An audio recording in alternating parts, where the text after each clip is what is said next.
میں پہلے سال بی اے میں کیوں فیل ہوا اس کا سمجھنا بہت آسان ہے۔ بات یہ ہوئی کہ جب ہم نے ایف اے کا امتحان دیا تو چونکہ ہم نے کام خوب دل لگا کر کیا تھا اس لیے ہم اس میں کچھ پاس ہی ہو گئے۔ بہرحال فیل نہ ہوئے۔ یونیورسٹی نے یوں تو ہمارا ذکر بڑے اچھے الفاظ میں کیا، لیکن ریاضی کے متعلق یہ ارشاد ہوا کہ صرف اس مضمون کا امتحان ایک آدھ دفعہ پھر دے ڈالو۔ ایسے امتحان کو اصطلاحاً کمپارٹمنٹ کا امتحان کہا جاتا ہے۔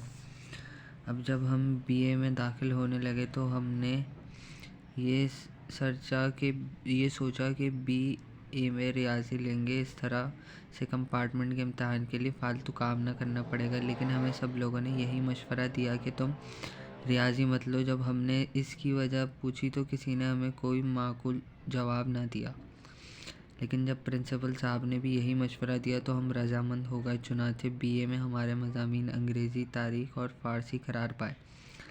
ساتھ ساتھ ہم ریاضی کے امتحان کی بھی تیاری کرتے رہے، گویا ہم 3 کے بجائے 4 مضمون پڑھ رہے تھے۔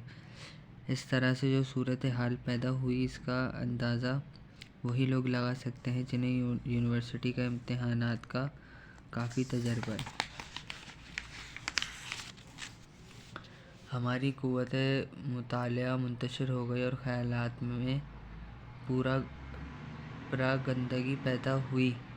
اگر مجھے 4 کے بجائے 3 مضامین پڑھنے ہوتے تو جو وقت میں فی الحال چوتھے مضمون کو دے رہا تھا وہ بانٹ کر ان 3 مضامین کو دیتا۔ آپ یقین مانیے اس سے بڑا فرق پڑ جاتا، اور فرض کیا اگر میں وہ وقت تینوں کو بانٹ کر نہ دیتا بلکہ سب کے سب ان تینوں میں سے کسی ایک مضمون کے لیے وقف کر دیتا تو کم از کم اس مضمون میں ضرور پاس ہو جاتا۔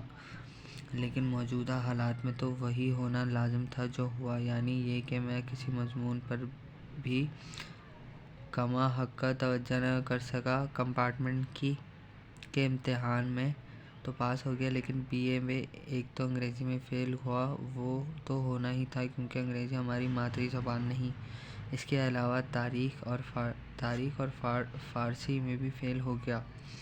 اب آپ ہی سوچیے نا کہ جو وقت مجھے کمپارٹمنٹ کے امتحان پر صرف کرنا پڑا وہ اگر میں وہاں صرف نہ کرتا بلکہ اس کے بجائے، مگر خیر یہ بات میں پہلے عرض کر چکا ہوں۔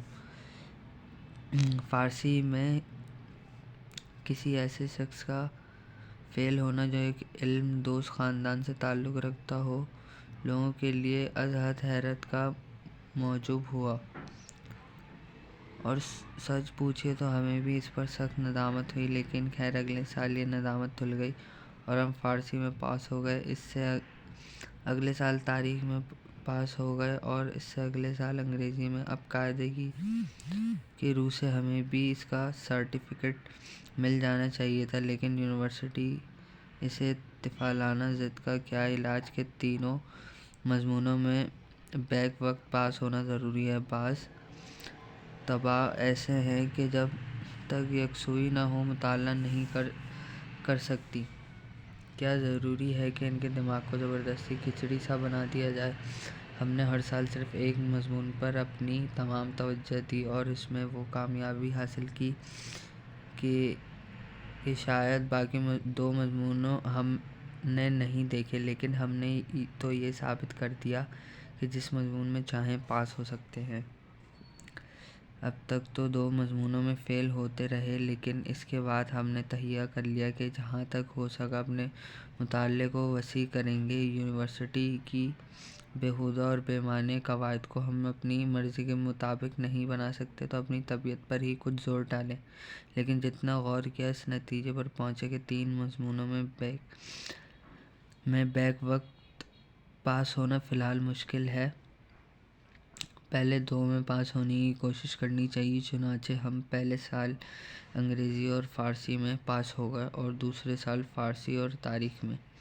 جن مضامین میں ہم جیسے فیل ہوئے وہ اس نقشے سے ظاہر ہیں۔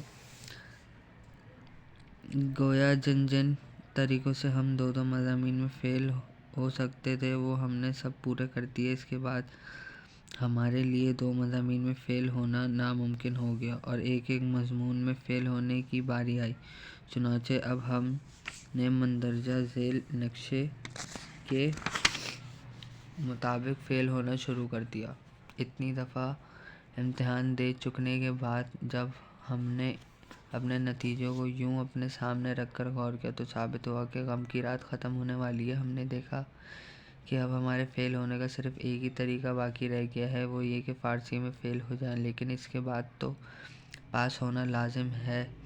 ہر چند کے یہ ثانیہ از حد جان کا ہوگا، لیکن اس میں مصلحت تو ضرور مضمر ہے اس سے ہمیں ایک قسم کا ٹیکا لگ جائے گا۔ بس یہی ایک کسر باقی رہ گئی تھی۔ اس سال فارسی میں فیل ہوں گے اور پھر اگلے سال قطعی پاس ہو جائیں گے۔ چنانچہ 7ویں دفعہ امتحان دینے کے بعد ہم بےتابی سے فیل ہونے کا انتظار کرنے لگے۔ یہ انتظار دراصل فیل ہونے کا انتظار نہ تھا، بلکہ اس بات کا انتظار تھا کہ اس کے فیل ہونے کے بعد ہم اگلے سال ہمیشہ کے لیے BA ہو جائیں گے۔ ہر سال امتحان کے بعد جب گھر آتا تو والدین کو نتیجے کے لیے پہلے ہی سے تیار کر دیتا۔ رفتہ رفتہ نہیں بلکہ یکلت اور فوراً پریشانی مفت میں تول کھینچتی ہے۔ ہمارا قاعدہ یہ تھا کہ جانے ہی کہہ دیا کرتے تھے کہ اس سال تو کم از کم پاس نہیں ہو سکتے۔ والدین کو اکثر یقین نہ آتا۔ ایسے موقعوں پر طبیعت کو بڑی الجھن ہوتی ہے۔ مجھے اچھی طرح معلوم ہے میں پرچوں میں کیا لکھ کر آیا ہوں۔ اچھی طرح جانتا ہوں کہ ممتحن لوگ اگر نشے کی حالت میں پرچے نہ دیکھیں تو میرا پاس ہونا قطعاً ناممکن ہے۔ چاہتا ہوں کہ میرے تمام بہی خواہوں کو بھی اس بات کا یقین ہو جائے تاکہ وقت پر انہیں صدمہ نہ ہو، لیکن بہی خواہ ہیں کہ میری تمام تشریحات کو محض کسر نفسی سمجھتے ہیں۔ آخری سالوں میں والد کو فوراً یقین آ جایا کرتا تھا، کیونکہ تجربے سے ان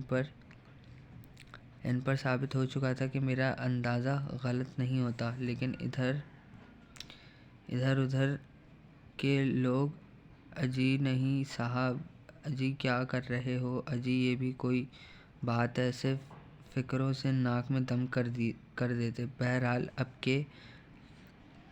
کے پھر گھر پہنچتے ہی ہم نے حسب دستور اپنے فیل ہونے کی پیشن گوئی کر دی۔ دل کو یہ تسلی تھی کہ بس یہ آخری دفعہ ہے، اگلے سال ایسی پیشن گوئی کرنے کی کوئی ضرورت نہ ہوگی۔ ساتھ ہی خیال آیا کہ وہ ہاسٹل کا قصہ پھر شروع کرنا چاہیے۔ اب تو کالج میں صرف ایک ہی سال باقی رہ گیا ہے، اب بھی ہاسٹل میں رہنا نصیب نہ ہوا تو عمر بھر گویا آزادی سے محروم رہے۔ گھر سے نکلے تو ماموں کے دڑبے میں، اور جب ماموں کے دڑبے سے نکلے تو شاید اپنا ایک دڑبہ بنانا پڑے گا۔ آزادی کا ایک سال صرف ایک سال، اور یہ آخری موقع ہے۔ آخری درخواست کرنے سے پہلے میں نے تمام ضروری مسالہ بڑی احتیاط سے جمع کیا، جن پروفیسروں نے مجھے اب ہم عمری کا فخر حاصل تھا ان کے سامنے نہایت بے تکلفی سے اپنی آرزو کا اظہار کیا، اور ان سے والد کو خطوط لکھوائے کہ اگلے سال لڑکے کو ضرور آپ ہاسٹل میں بھیج دیں۔ بعض کامیاب طلباء کے والدین سے بھی اس مضمون کی عرضداشت بھجوائی اور اعداد و شمار سے ثابت کیا کہ یونیورسٹی سے جتنے لڑکے پاس ہوتے ہیں ان میں سے اکثر ہاسٹل میں رہتے ہیں، اور یونیورسٹی کا کوئی وظیفہ یا تمغہ یا انعام تو کبھی ہاسٹل سے باہر گیا ہی نہیں۔ میں حیران ہوں کہ یہ دلیل مجھے اس سے بیشتر کبھی کیوں نہ سوجی تھی، کیونکہ یہ بہت ہی کارگر ثابت ہوئی۔ والد کا انکار نرم ہوتے ہوتے غور و خوض میں تبدیل ہو گیا، لیکن پھر بھی ان کے دل سے شک رفع نہ ہوا۔ کہنے لگے، میری سمجھ میں نہیں آتا کہ جس لڑکے کو پڑھنے کا شوق ہو وہ ہاسٹل کے بجائے گھر پر کیوں نہیں پڑھ سکتا۔ میں نے جواب دیا کہ ہاسٹل میں ایک علمی فضا ہوتی ہے جو ارسطو اور افلاطون کے گھر کے سوا اور کسی گھر میں دستیاب نہیں ہو سکتی۔ ہاسٹل میں جسے دیکھو بحر علوم میں غوطہ زن نظر آتا ہے۔ باوجود اس کے کہ ہر ہاسٹل میں 200-300 لڑکے رہتے ہیں، پھر بھی وہ خاموشی طاری ہوتی ہے کہ قبرستان معلوم ہوتا ہے۔ وجہ یہ ہے کہ ہر ایک اپنے اپنے کام میں لگا رہتا ہے۔ شام کے وقت ہاسٹل کے صحن میں جا بجا طلبہ علم و مباحثوں میں مشغول نظر آتے ہیں۔ ہر ایک طالب علم کتاب ہاتھ میں لیے ہاسٹل کے چمن میں ٹہلتا نظر آتا ہے۔ کھانے کے کمرے میں، کامن روم میں، غسل خانوں میں، برآمدوں میں، ہر جگہ لوگ فلسفے اور ریاضی اور تاریخ کی باتیں کرتے ہیں۔